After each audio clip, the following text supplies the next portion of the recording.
कक्षा 11 के हमारे एमपी बोर्ड के सभी विद्यार्थियों लीजिए, आपका जो आज का जो प्रश्न पत्र है कुछ इस तरह का रहेगा। यदि आपने अभी तक कुछ नहीं पढ़ा तो ये क्वेश्चन पेपर आपको जरूर पढ़ के जाना चाहिए। ठीक है, तो चलिए शुरू करते हैं। वेग समय ग्राफ का क्षेत्रफल प्रदर्शित करता है। तो वेग जो है समय ग्राफ विस्थापन का आपका क्षेत्रफल प्रदर्शित करेगा। वेग समय ग्राफ समय अक्ष के समांतर कब होगा? एक समान गति जब रहेगी जब वो आपका अक्ष के समांतर होता है। वृत्ताकार गति और त्वरण के मध्य का जो कोण होता है वो कितना होता है? 90 डिग्री होता है। निम्नलिखित में से किन प्रक्षेप्य कोणों के जोड़ों के लिए क्षैतिज परास समान होगी? तो 30 डिग्री और 45 डिग्री। वेग परिवर्तन की जो दर होती है वो बराबर होती है, तो वेग परिवर्तन की दर बराबर होती है त्वरण के। नाव से किसी सवार के किनारे तक कूदते समय प्रतिक्रिया बल लगता है नाव पर। नियत वेग से गतिशील वस्तु का तो त्वरण शून्य होता है। वे राशियां जिनके परिमाण और दिशा दोनों होती है सदिश राशि कहलाती है। अधिकतम क्षैतिज परास प्राप्त करने के लिए प्रक्षेप्य कोण जो होता है 45 डिग्री का होता है। बल तथा समय अवधि के गुणनफल को ही हम क्या कहते हैं? आवेग कहते हैं। यदि किसी पिंड पर लगने वाला नेट बहाबल शून्य है तो उसका त्वरण भी कैसा हो जाएगा भाई? शून्य हो जाएगा। ठीक है, राकेट नोदन है वो गति का तीसरे नियम पर आधारित है। अब यहाँ पर देख सकते हैं अधिकतर आपका जोड़ी में वीमी सूत्र आता है और वीमी सूत्र ही आपकी वार्षिक परीक्षा में भी 2 से 3 नंबर का आपका 100% आएगा ही आएगा। तो यहाँ पर देख लेते हैं जो कि आज के एग्जाम के लिए बहुत ही मोस्ट इम्पोर्टेंट जो आ रहे हैं। पारसेक का आपको कर देना 3.08 इंटू 10 की घात 16। आवर्तकाल की जो विमा है m0 l t0 हो जाएगा। प्रकाश वर्ष की विमा m0 l t0 हो जाएगा। नैनोमीटर का आपका जाएगा 10 की घात माइनस का 9, मतलब 10 की घात है माइनस की 9 मीटर।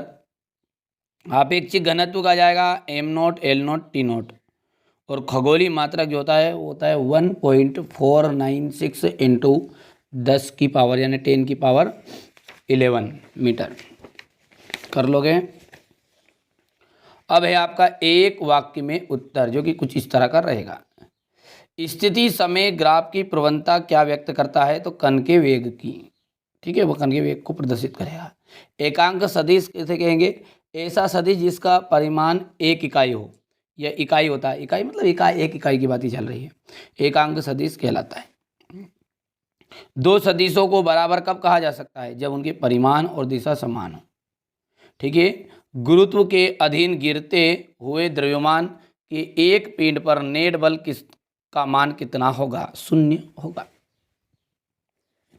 आवेग का ऐसा ही मात्रक है किलोग्राम मीटर प्रति सेकेंड। एक विमी गति में किसी कण की किसी क्षण चाल शून्य होने पर उसका त्वरण अशून्य हो सकता है। सत्य बात है। किसी सदिश का प्रत्येक घटक सदैव अदिश होता है। असत्य है। यहाँ पर आप देख सकते हैं। अब क्वेश्चन नंबर जो 6 है उसको देखो। सत्य तो स्क्रीनशॉट ले लिया आपने। अब क्वेश्चन नंबर 6 को ध्यान से देखो क्या बोल रहा है। यहाँ से देखिए क्वेश्चन नंबर जो 6 है वो क्या कह रहा है? मूल राशियाँ किन्हें कहते हैं? तो देखिए मूल राशियाँ वे राशियाँ होती है जो स्वतंत्र होती हैं, जो किसी अन्य राशियों पर निर्भर नहीं होती। ठीक है, जैसे आपने 7 मूल राशि, 7 के नाम आप लिख सकते हैं। द्रव्यमान हो गया है, समय हो गया है। ठीक है, इस तरीके से 7 राशि है ये। मूल मात्रक और व्युत्पन्न मात्रक में कोई 2 अंतर लिखिए, तो मूल मात्रक और व्युत्पन्न मात्रक में अंतर बता दीजिएगा। विमी विश्लेषण की सीमाएं, विमी विश्लेषण के उपयोग। यहाँ से अपन बात करें क्वेश्चन नंबर 8 की, तो ये देख सकते हैं। और सदिशों के योग संबंधी त्रिभुज का नियम बताना है। किसी सदिश ए को किसी XY समतल से वियोजित करके लिखिए। क्वेश्चन नंबर जो 10 है वो देख सकते हैं आप यहाँ पर। एक न्यूटन बल को परिभाषित करना है। न्यूटन के संबंधित गति का प्रथम नियम बताना है आपको। हो गया इतना। इसके बाद में अपन बात करें लंबी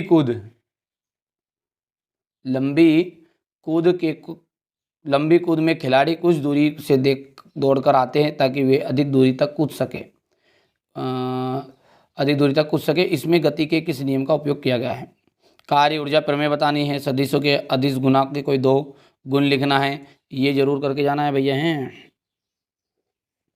हो गया, और ये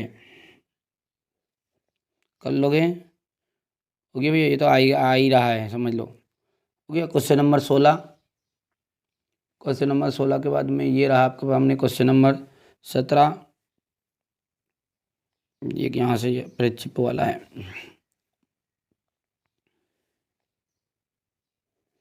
ठीक है, प्रक्षेप्य गति किसे कहते हैं?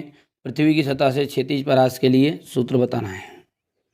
ये मैं निशान लगाया ना, इनको जरूर करके जाना है। ठीक है भैया, हो गया क्वेश्चन नंबर 20 तक पूरी चीज़ें। अब देखिए, ये मैंने आपको पूरे का पूरा क्वेश्चन पेपर आपको बता दिया है। ठीक है, अब रही बात सॉल्यूशन की, तो सॉल्यूशन क्या है, जल्दबाजी में बच्चों पे मैंने बनवाया था तो उन्होंने क्या करा, बच्चों के नोट्स से नहीं बनाया है, थोड़ा सा इसके लिए माफ़ी चाहूँगा।